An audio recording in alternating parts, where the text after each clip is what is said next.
সংবাদকর্মী যখন কোনো বিপদে পড়ে তখন কিন্তু আমার পাশে কাউকে পাই না, কিন্তু আমাদেরকে বলা হয় আমরা সমাজের দর্পণ, আমরাই সমাজের মুখ। আমরা যদি ভালোভাবে একটা পত্রিকায় যদি ভালো নিউজ আসে কোনো সমাজের ব্যাপারে, ধারণা করা হয় সেই সমাজটা ভালো চলতেছে, কিন্তু এইটা তো আমাদের মাধ্যমে হয়, তাহলে আমাদের বিপদের মধ্যে আমরা কেন কাউকে পাই না?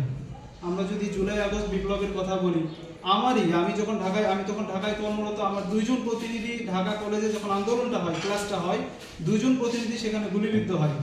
আমি তাকে সেখান থেকে নিয়ে, আমার সাথে আরও কয়েকজন ছিল, নিয়ে ঢাকা মেডিকেলে নিয়ে যায়, কিন্তু ঢাকা মেডিকেলে তাকে কোনো চিকিৎসা করাবে না।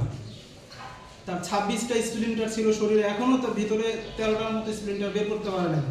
সেই সময় আমি এমন কোনো জায়গায় যাই নাই যে তাদের একটা চিকিৎসার ব্যবস্থা করা হোক, কিন্তু কোনো জায়গাতে সমাধান পাই নাই। পরবর্তীতে জাতীয় প্রেস ক্লাবে আমার পরিচিত ছিল, তাকে ফোন দিলাম, ঢাকা রিপোর্টার্স ইউনিটে পরিচিত ছিল, ফোন দিলাম, তারা এসে ওখান থেকে বললো যে ঢাকা মেডিকেলে সম্ভব না চিকিৎসা করা।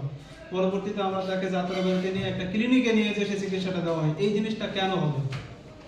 একজন সংবাদকর্মী যাকে রাষ্ট্রীয়ভাবে নিরাপত্তা দেওয়া উচিত ছিল, কিন্তু রাষ্ট্রীয়ভাবে তো নিরাপত্তা দেওয়া হচ্ছে না, ব্যক্তি পর্যায়ে আমরা নিরাপত্তা পাচ্ছি না।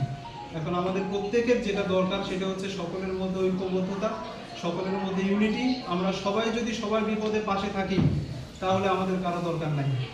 আমরা যদি আমাদের সমাজের জবাবদিহিতা নিশ্চিত করতে পারি তাহলে আমি বিশ্বাস করি, আশা করি প্রত্যেকেই বিশ্বাস করবেন, আমি ভালো থাকব, আপনি ভালো থাকবেন, আপনার সন্তান ভালো থাকবে, সমাজটা অন্তত ভালো একটা বসবাসযোগ্য হয়ে উঠবে।